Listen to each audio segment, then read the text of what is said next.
Hello बच्चों, welcome back. आज हम मूविंग चार्जेस एंड मैग्नेटिज्म का एक बचा हुआ टॉपिक जिसका नाम है सोलेनॉइड, उसके कारण उस एक सोलेनॉइड के अंदर एक पॉइंट पर, इनसाइड एक पॉइंट पर मैग्नेटिक फील्ड निकालने वाले हैं using ampere circuital law. Solenoid के अंदर मैग्नेटिक फील्ड निकालेंगे यूजिंग एम्पियर सर्किटल लॉ। कैसे करेंगे वो देखते हैं। ये टॉपिक बच गया था, इस बार सिलेबस में नहीं है, बट आईआईटी जेईई में क्वेश्चन पूछा जाता है। बहुत ही इंपॉर्टेंट टॉपिक है, तो इसको समझिए। एक सोलेनॉइड एक टोरॉइड दोनों करेंगे। आज हम सिर्फ सोलेनॉइड की बात करते हैं। तो पहले बात कर दूं, सोलेनॉइड होता क्या है, सबको पता है। सोलेनॉइड क्या होता है? एक कोई भी कोर होगा जिसके ऊपर आप वायर को ऐसे ऐसे ऐसे ऐसे कर कर लपेट देंगे, उसको करंट से कनेक्ट कर देंगे तो ये एक मैग्नेट की तरह बिहेव करने लग जाता है। सबने देखा होगा। एक नॉर्मल इसके ऊपर लो और wire coil N number of turns इसके ऊपर लपेट दो, तो इसको बैटरी से कनेक्ट करोगे, मतलब इसको करंट दोगे, तो ये एक सोलेनॉइड कहलाएगा। क्यों? क्योंकि ये मैग्नेटिक फील्ड डेवलप करता है। ये क्या बनाता है? Magnetic field. तो इस सोलेनॉइड के अंदर मैग्नेटिक फील्ड कितनी होगी वो हम देखने वाले हैं। इस सोलेनॉइड के अंदर मैग्नेटिक फील्ड कितनी होगी वो हम देखने वाले हैं। समझो हमने क्या किया। सोलेनॉइड ऐसा था ना, इसके ऊपर ऐसे टर्न्स कर दिए, बहुत सारे कॉइल्स ऐसे कर रहा हूँ। मैं क्या कर रहा हूँ, इसको बीच में से काट देता हूँ। ये रहा सोलेनॉइड, इसके ऊपर कर दिया ऐसे वायर लपेट दी, और इसको बीच में से यहाँ से काट दिया, ऐसे काट दिया, और फिर सामने से देख रहा हूँ इधर से। समझे? तो अगर मैं इसको यहाँ से काट दूँ तो इसको सामने से देखूँ तो ये कुछ कुछ ऐसा दिखेगा। ये इसका ऊपर वाला हिस्सा और ये इसका नीचे वाला हिस्सा। अब क्या हो रहा है, यहाँ पर वायर थी लिपटी हुई, तो वो ऐसे लिपटी थी, ऐसे ऐसे जा रही थी ना, गोल गोल ऐसे जा रही थी ना, ऐसे ऐसे ऐसे बाहर जा रही थी और अंदर ऐसे ऐसे बहुत सारे कॉइल्स थे। तो जब मैंने काट दिया तो मुझे क्या दिखेंगे, मुझे दिखेंगे कि यहाँ पर से तार बाहर आती हुई, मतलब यहाँ से ऐसे कॉइल होगी ना, यहाँ से ऐसे कॉइल होगी, ऐसे तार बाहर आ रही है।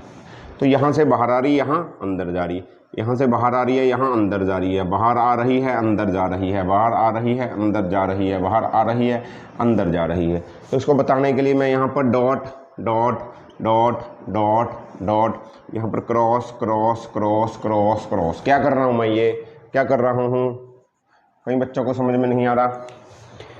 क्रॉस सेक्शनल एरिया काट दे मैंने। यहाँ से तार गई, ऐसे देखो, ऐसे जा रही है, ऐसे गई, बाहर आई अंदर, यहाँ गई, बाहर आई अंदर, बाहर आई अंदर, बाहर आई अंदर, काट दिया। तो यहाँ से जो करंट, मतलब इसमें करंट है ना यार, इस कॉइल में करंट होगा ना, इसको बैटरी से कनेक्ट कर रखा है। तो जब जाएगा तो यहाँ से करंट बाहर निकलेगा, यहाँ से करंट अंदर जाएगा। करंट निकला बाहर, करंट गया अंदर, करंट निकला बाहर, करंट गया अंदर। तो ये करंट दिखा रहे हैं, करंट निकला बाहर, करंट गया अंदर, बाहर अंदर। काट के देख रहा हूँ, काट के, समझ रहे हो ना? तो मैं क्या देख रहा हूँ, इसको काट के देख रहा हूँ। और ये एक आइडियल सोलेनॉइड है। आइडियल बोले तो जो इनफाइनाइट लॉन्ग होगी, जिसमें n नंबर ऑफ टर्न्स होंगे। टोटल टर्न्स कितने होंगे इसमें? टोटल टर्न्स होंगे कैपिटल N। और पर यूनिट लेंथ में जो टर्न होंगे वो होंगे small n। Number of turns पर यूनिट लेंथ में कितने टर्न्स होंगे इसमें? Small n। कि ये एक यूनिट लेंथ में n नंबर ऑफ टर्न्स है, small n। Total turns n है, n is equal to n into L हो जाता अगर इसकी लेंथ l होगी। अभी के लिए इतना समझो, मोटी मोटी सी बातें। एक और समझो, देखो ये मैग्नेटिक फील्ड इनसाइड सोलेनॉइड हम एक और फॉर्मूला से यूज कर सकते हैं, जिसको हम बोलते थे बायो-सैवर्ट्स लॉ। उससे भी ये प्रूव किया जा सकता है, बट हम एम्पियर सर्किटल लॉ से इसकी डेरिवेशन कर रहे हैं। ध्यान रखना, एम्पियर बायो-सैवर्ट्स से मैं नहीं बता रहा। बायो-सैवर्ट्स लॉ इतना इंपॉर्टेंट नहीं है डेरिवेशन में, एम्पियर सर्किटल लॉ से ही पूछा जाएगा। क्वेश्चन करोगे तो एम्पियर सर्किटल लॉ ही लगाना पड़ेगा। अब हमें निकालना क्या? हमें निकालना कि इसके अंदर मतलब यहाँ पर कोई पॉइंट है P, सोलेनॉइड के अंदर। ये रहा इसका कोर, इसके अंदर एक पॉइंट है, यानी सोलेनॉइड के अंदर एक पॉइंट पड़ा है जहां पर आपको मैग्नेटिक फील्ड निकालनी है। मैग्नेटिक फील्ड सोलेनॉइड के अंदर P पे निकालनी है।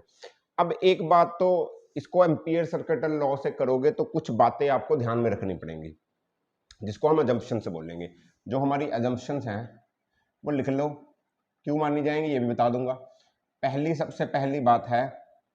सबसे पहली बात है कि हम मान के चलेंगे कि सोलेनॉइड के बाहर कहीं भी सोलेनोइड के बाहर कहीं भी, यहाँ कहीं भी बाहर ले लो पॉइंट, यहाँ इधर बाहर कहीं भी ले लो, तो magnetic field outside a solenoid is always या नियरली इक्वल टू जीरो। ये मानेंगे हम, एजम्पशन है ये कि सोलेनोइड के बाहर, ये सोलेनोइड है, इसके बाहर कहीं भी पॉइंट मैग्नेटिक फील्ड अगर मैं देख रहा हूं तो मुझे जीरो मिलेगी या नियरली जीरो मिलेगी। कैसे देखूंगा मैं मैग्नेटिक नीडल लूंगा, यहां रखूंगा तो मुझे देखा उसमें बहुत नाम मात्र डिफ्लेक्शन हुई है बहुत कम, तो हम मानेंगे जीरो हुई जैसी ही मैग्नेटिक फील्ड है आउटसाइड में। क्यों है इसका कारण भी बताएंगे। पहले दूसरी अजम्पशन देख लो। दूसरी अजम्पशन क्या कहती है कि मैग्नेटिक फील्ड जो सोलेनोइड के अंदर होंगी, हम मानेंगे मैग्नेटिक फील्ड लाइंस जो सोलेनोइड के अंदर बनेंगी वो यूनिफॉर्म होंगी, स्ट्रेट होंगी एंड इक्वी डिस्टेंट होंगी।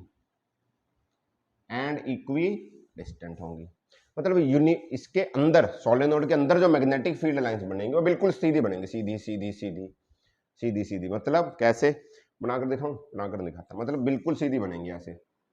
ये मैग्नेटिक फील्ड लाइन, ये मैग्नेटिक कॉर्नर पर जाकर थोड़ी सी मुड़ने लगेंगी, याद रखना, कॉर्नर पर जाकर थोड़ी सी बेंड होने लगेंगे, बट अंदर बिल्कुल स्ट्रेट रहेंगी। अब बोलोगे कैसे सर, कैसे समझो।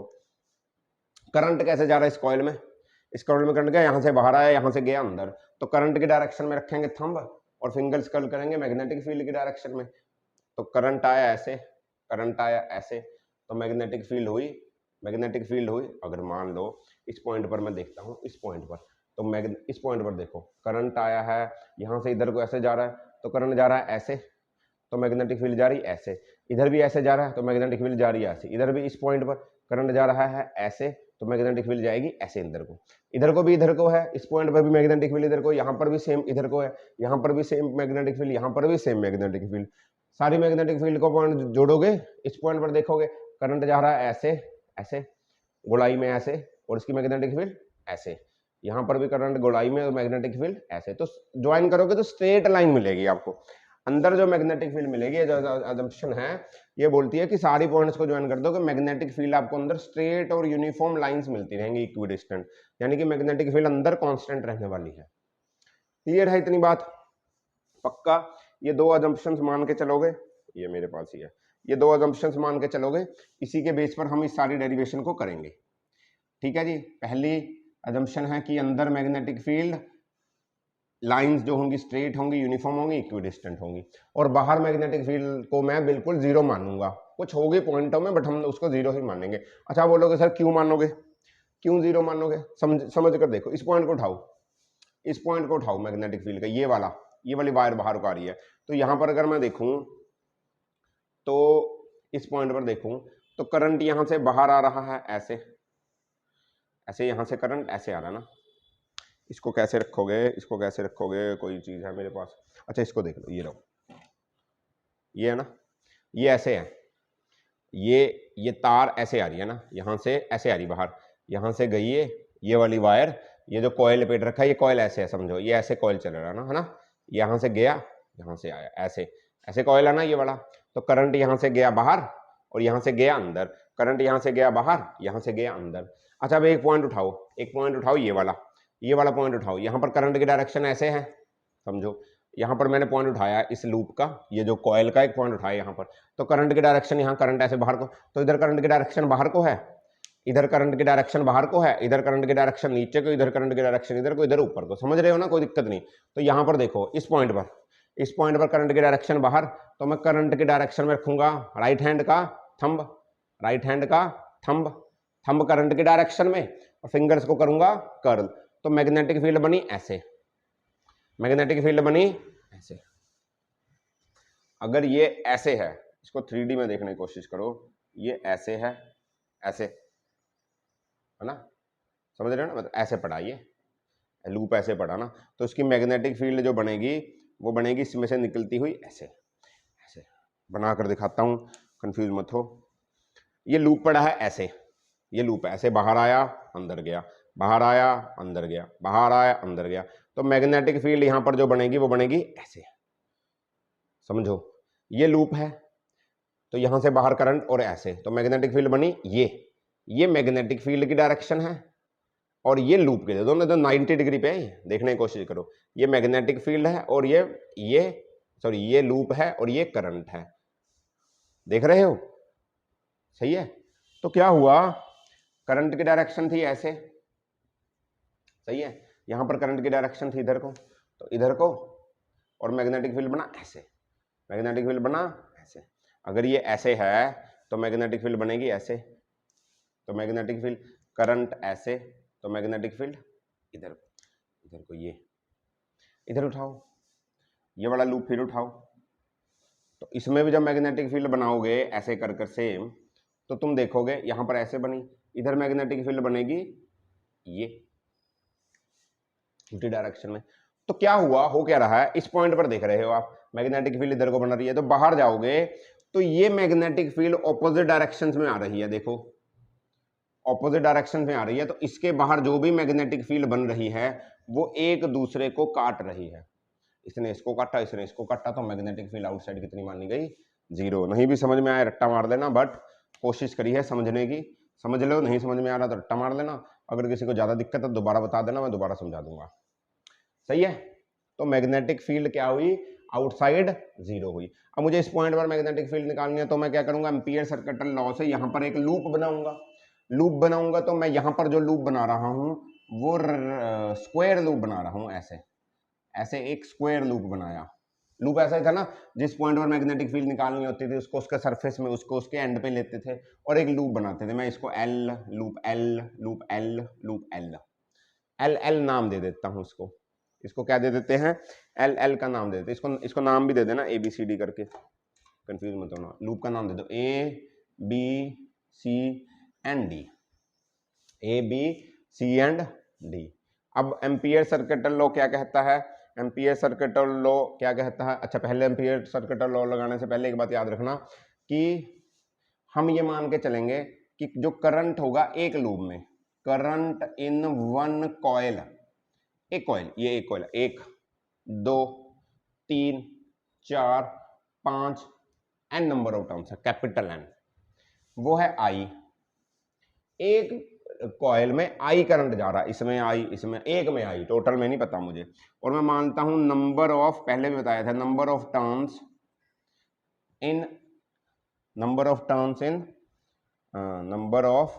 टर्न्स इन यूनिट लेंथ में n नंबर ऑफ टर्न्स, मतलब एक यूनिट लेंथ में 1n, 2 यूनिट लेंथ में 2n, 3 मीटर में 3n, 4 मीटर में 4n, ऐसे कुछ कर कर number of unit turns in है n। समझ में आ रही है?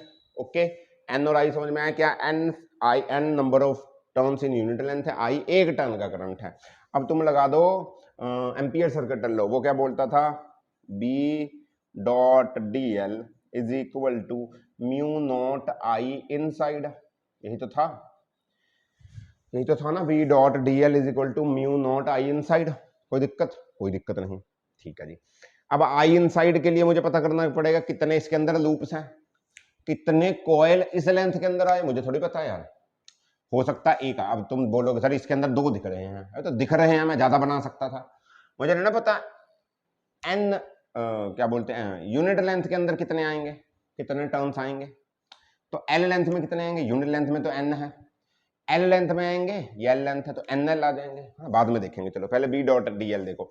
अब B dot D L loop पे लगाओगे तो क्या करोगे, लूप को अलग अलग कर दोगे, B dot D L A B dot D L B C, B dot D L C D, B dot D L A D, ऐसे तो करोगे। तो इसको ऐसा नहीं कर सकते, B dot D L A B का plus B dot D L B C का plus B dot D L C D का और plus B dot D L, और ये आया म्यू नॉट आई को देखेंगे कितना आएगा बाद में। अब ध्यान से देखो, बी डॉट डी एल अगर मैं ए बी का निकालूं तो ए बी वाला कंडक्टर या लूप का पार्ट वो कहां है, इस सोलेनोइड के बाहर है।